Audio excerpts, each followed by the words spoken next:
We are again looking at the best back exercises you can be doing if wanting to build muscle. And there are two types of movement you definitely want to be getting in.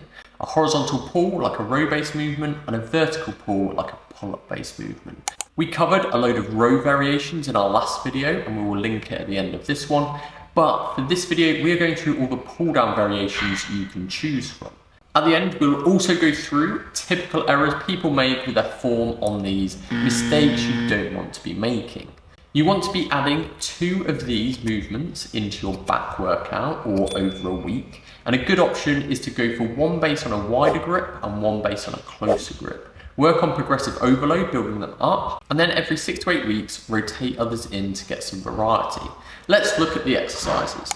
The first is going to be pull-ups. Simply hang yourself down and pull yourself up. We'll go through form pointers which will apply for every exercise once we've gone through them all. But the variations you can do for this will be wider with a standard overhand grip, a more neutral grip, so hands facing towards each other, and a chin up where your hands are close with an underhand grip so your palms are facing towards you. All that will hit things slightly differently and good to mix up over time. If you do struggle to do a pull-up and you have access, then you can do it on an assisted pull-up machine. The same movement but kneeling on a pad to help lifting up. This is useful if struggling with proper pull-up form or wanting to do more reps. The heavier the weight on this is actually easier because that's how much body weight is taking away from you. Another alternative is the classic lat pull down. This time you're pulling the weight to you, going from overhead to below the chin around the clavicle level.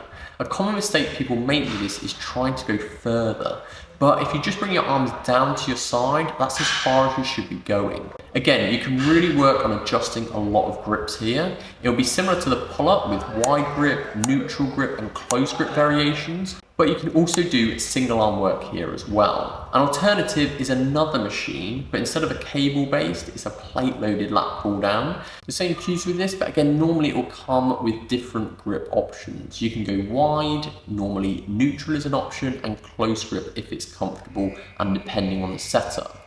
Now, we will get into the less common options you can try, and one is with cable pull downs. This should be okay with pretty much any cable machine. You'll generally be going lighter than body weight, so it's not pulling you up, and you can really focus on form and tempo to make the most out of this and make it harder.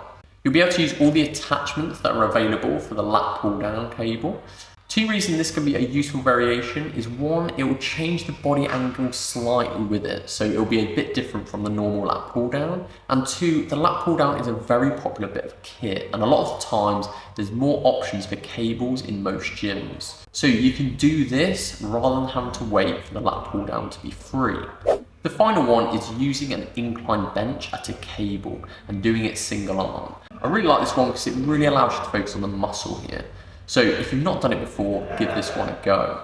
Now, looking at the big form mistakes people make, easiest is to use the lat pull down as an example. The big one is bringing the bar too far in front and too low, so the elbows end up going backwards with the chest caving in and the shoulders rolling forward. You want to keep the chest up, bring the bar close to you, and keep the elbows facing down. Don't be tempted to try and get further, you'll just be using other muscles and not the lats. We have exercises from here added into our gym programs if you want help with that. The link is in the description. And we have also added a version to it that is on the list that may actually be the best of them all if doing a slight adjustment. And it takes into account some of the latest research. And we've done a video on how to do that adjustment here. And then here is the video which has all the row variations that can be added in. And you'd want 2 from that video in your program as well.